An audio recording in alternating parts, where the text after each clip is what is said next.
In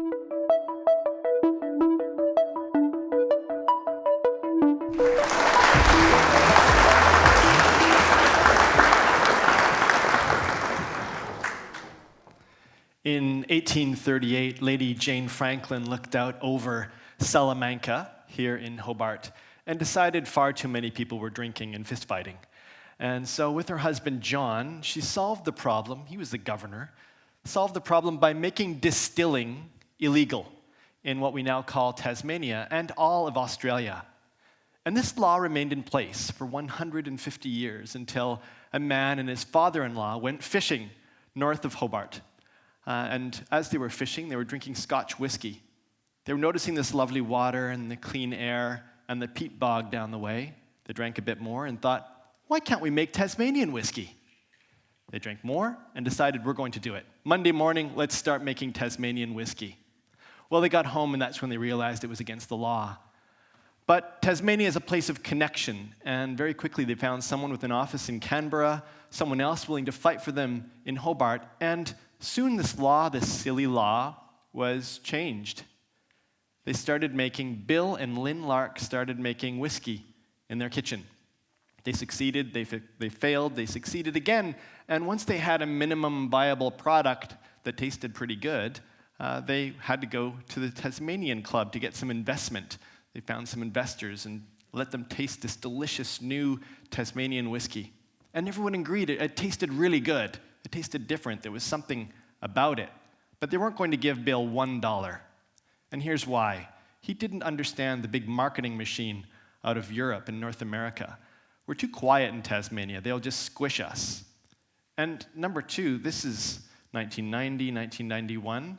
This was not a place for premium products. You'd need to charge a lot of money to make this business viable, Bill. It won't work. Don't do it. It's impossible. See you later. Well, he went and started doing it anyway. He and Lynn, in their kitchen, started making a real industry. And soon, people were drinking this delicious, special Tasmanian whiskey here and around the world. And more people came to Bill and Lynn and said, we would love to do that too. We'd love to quit our jobs and get into distilling. Will you help me? And he said, of course I'll help you, under a few conditions. Number one, let's focus on Tasmanian ingredients. Let's not try to be like anywhere else. Let's do what we can only do here. And number two, let's focus on quality. We'll never make the most of anything, but we can make something really special. And number three, most importantly, if anyone ever asks you for help, you have to help them as I'm helping you. We can create a community. And as more and more of this whiskey started showing up, one of them won the best single malt in the world, and it was one of Bill's competitors. He said, I was just as proud as if it were my own whiskey. And that is the story of Tasmanian distilling, but it's also the story in miniature of Tasmania. I'm obsessed with storytelling. I have been since I was a kid. It's the most powerful way to communicate and to create together. In the early mornings, I do work on novels, which is both wonderful and heartbreaking, but happily, it's also my job to listen to people, to come up with that story that they're telling and turn it into strategy and action. Happily, 5 years ago or so, you, the people of Tasmania, hired me as a consultant to do a lot of listening, so I got to hear a lot of Tasmanian stories. Stories that often began with hardship and obstacles in an isolated place. And regret as well. This place, as you know, the story of Tasmanian Aboriginal people informed the UN definition of genocide. And there are a lot of places in Tasmania where the leftovers of the 20th century manufacturing boom are still being felt. Globalization made a lot of businesses unviable, volume-based, commodity-based industries. And this hurt a lot of people in Tasmania and continues to. Coming from the other side of the world, I'd never even heard the word bogan before. But in interviews with Tasmanians, they talked about feeling like second-class Australians, made fun of and mocked by the media, hearing again and again the poorest state, the unluckiest state in the lucky country, feeling like they weren't good enough. I didn't understand the two-headed joke. I heard the two-headed Tasmanian joke. People would show me their scars. I I didn't understand at first, and they would tell me these things with a smile on their face. Being left off the map again and again came up. And while people in these interviews, these one-on-one interviews, often would laugh as they were telling me these stories, they would admit growing up as a kid without confidence, without pride in where they were from, had a real effect, a lifelong effect that they were still overcoming. And that overcoming aspect actually was what they would talk about when they talked about what they were most proud of in Tasmania. We overcame and created something special, whatever that might be. And this story that I was hearing from Tasmanians, a lot of Tasmanians, was so much more powerful. We couldn't have gotten it from a bunch of sticky note exercises as people try to decide between, oh, we're sustainable, and we're innovative, and we're resilient. Storytelling is really simple. There are only about 7 plots in human history. When you isolate people, they tell the same kinds of stories over and over again, and that's its power. And so this Tasmanian story work we did, we used Australian Bureau of Statistics stats to get a pure cross-section of Tasmanian culture and society. And when people talked to us, if they knew we were interested in the image and reputation of Tasmania in some fashion, they might use the phrase clean and green. And you can understand why. Look at the photograph of Tasmania. Clean and green does make sense. The problem is, if it's a problem, is that about 150 places around the world say that's what makes them absolutely unique and distinct and special. Not to mention janitorial concerns. New Zealand down the way, originally it was pure clean and green, and they still say clean and green a lot in New Zealand, like other Australian states. And the problem there is that human beings live in New Zealand. No matter what, they're going to go against this notion of clean and green, and it's going to be defensive all the time instead of telling their story. And you can imagine the Tasmanian version of this. I think a place brand or a proper economic development strategy, really any strategy, is around unifying culture. Culture drives economies. It's all we have that makes us distinct, no matter where we're from. And this is what we've been trying to build. In our interviews, I noticed as an outsider, people were always putting the N on the end of this place. They were using Tasmanian, the adjective, in a really sophisticated way. Everyone knew exactly what it meant to be Tasmanian. She's really Tasmanian. He's really Tasmanian. It's really Tasmanian. Also, that, she, it, they, not Tasmanian. And as soon as I heard this, and it was universal, we'd jump on it. What do you mean? What's an example of that? Well, 40 years ago, they said we couldn't have a wine industry here. It was too cold. The grapes would have to work too hard. We would have to work too hard. It's easy on the mainland. It's hard here. Why would we do it? But we did work hard. And those grapes did work hard. They might tell the story of a man named Joseph Cromie who arrived in Tasmania with only $20 in his pocket and built a wine empire. And I'm not sure, Mr. Foreigner, if you've tried our Pinot Noir and our sparkling, but it's quite elegant. It's doing pretty well against the French stuff. Or they might tell the story of Derby, a town that had been a mining place and then a ghost town, ravaged by a flood. People were leaving, but others noticed, this is a great place to ride mountain bikes. I wonder if we could turn this into a mountain bike destination. And everyone said, no way, are you kidding? Tasmania is isolated. Derby is really isolated. And everyone knew that if they were mediocre mountain bike tracks, that would be true. No one would go. So they worked really hard on them. They designed them really carefully and worked as a community. The biking folks and the community itself, some investors, volunteers. And now the Derby mountain bike tracks, it's not the Tasmanians who say it's the best place to race in the world. It's the enduro racers from other places who say it. And this is the same story we heard about golf courses, farm families who moved from commodity into specialty agriculture, organic or biodynamic farming, value-added farming. Maybe they're not making as much money as they once thought they could, but what they're doing is so special and meaningful. Artists who were told, you have to leave. You have to go to Sydney or Melbourne, if not New York or London, to have a successful career as an artist. And they said, no, I couldn't have done it anywhere but here.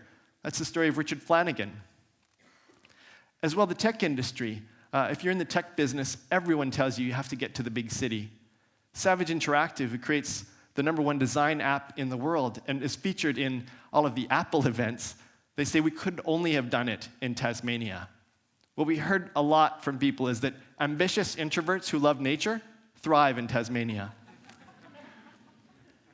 We heard from Tasmanian Aboriginal people that they were told as kids in school they didn't even exist in the 1970s. And now to be recreating this culture and this language is so moving. And something new as well, people told us. It used to be that you had to be born in Tasmania, if not here for 5 generations or 50,000 years. But now you could come here based on values. You could come here as an Indonesian woman who loves French baking and be just as Tasmanian as anyone else.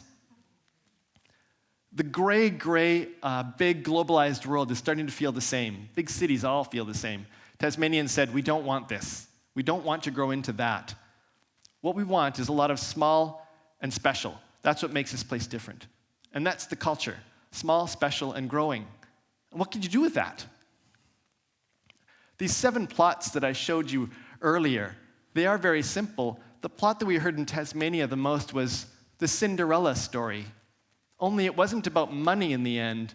The reward in Tasmania is not getting rich. It's a more meaningful life, which is different. And we're always after difference. The plot is often overcoming that adversity, that hardship, being told you're not good enough, working really hard, harder than anyone else has to work, and creating something special and enduring. We had hundreds of thousands of words that we had to get to a page, half a page, a paragraph, and then down into a line. And interestingly, as we were looking at this line, every element of this was, a generation ago, negative. Tasmania wasn't loud enough. But now quietness and humility and stillness are powerful. Pursuing something, hard work, grit, and determination are now positive. Being different is now positive. And the extraordinary decision to protect the environment is deeply Tasmanian as well. And it's working. The poorest state has now led the economy of Australia for several quarters in a row. It's going really well, only something is still wrong. And we heard it in all of our interviews. And it was about young people, literacy, and high school completion. And lots of smart people have been thinking about this, trying to figure it out and solve this problem for Tasmania. Saul Eslake, one of the top economists in Australia and a Tasmanian, says, if we can get into this education thing, if we can fix that, our GDP would go up immensely. And as people look into Tasmania from elsewhere, doctors or nurses or entrepreneurs that we'd like to have here, if they're Googling the education system in Tasmania, maybe Google isn't our friend. We need to have a great education system. And every parent, when I decided, I don't want to be a consultant, I'd love to live in Tasmania and get a job here. When I was starting to make that move, all I was really thinking about is my kids. Can they succeed in the public school system here? Can they grow up proud and confident and really fulfilled by the place that they grew up in? And this is a really special place. I had an advantage. I listened to all these stories. 100% self-sufficiency in renewable electricity. The world is looking for this. A legacy of environmental protection. This is really special. And the small, special, and growing aspect that I talked about, small enterprise, 97% small enterprise in artisanal, boutique, workshop-oriented enterprises is really special, really different. It's like boutique capitalism in Tasmania, which is, again, something really special. Christy Lark, the daughter of Bill and Lynn, grew up in a household where entrepreneurship, creative entrepreneurship, was normal. She could belong in this place. She could bring her passion and her obsession to life. She knew it was possible. And that's the secret. Can we scale that idea and that feeling in every community across Tasmania? So we're taking this story and we're bringing it into the school system with our friends at Tasmanian Education. We want every kid from K to 12 to experience course by course by course by course the principles of small enterprise. The year 10, this is for the year 10 course, which is classic. Year 9 will be social enterprise. But we want every young kid growing up in Tasmania to understand the principles of enterprise like marketing, finance, product design, team building. You can think Tasmanian. You can graduate into Tasmania or into the world with something different. And this is something we can hold on to. We know it's true. It's all around us. So we'd love to introduce this to children and give a way for communities to take part. We also knew that why would we start in kindergarten? It's so important to start with the first 1,000 days. What about the littlest Tasmanians? Every Tasmanian family gets a visit at the first month or so by a nurse. And so we thought, why not have something special at that moment? What if the nurse came with a bag, and inside that bag you'd have a library card, some really important information about literacy, and maybe a way to start feeling proud right from the beginning a little Tasmanian onesie would be in the bag. And a way to tell that story right from the beginning, through the individual Tasmanians, the sorts of stories we heard in our interviews. Stories like Vicky Green, a Tasmanian Aboriginal woman, keeping her culture alive through shell necklaces, beautiful art. Or Masaki Koyama, who came to Tasmania with his passion for sushi and for surfing. Or Diane Edgerton, who was told, "You'll never succeed in manufacturing." She started in a little shed, and now she's one of the most important precision manufacturers in all of Australia. Or Gemma Blair, who was told only boys play AFL football. This book is going to be about, later this year, it's really going to be about what it means to be Tasmanian. Whether you're a baby or a young person, you yourselves, or maybe you just want to be Tasmanian, you live somewhere else, and you're entranced by this story. At its simplest, this story is someone just like you did it, and you can do it too. The last page of the story will be this, and it's a baby book, and you read baby books aloud, so I'll just read it aloud to you. It's different here, and you are different. So many little Tasmanians, just like you, started small and did something big or small, and you will too. You will too. Thank you.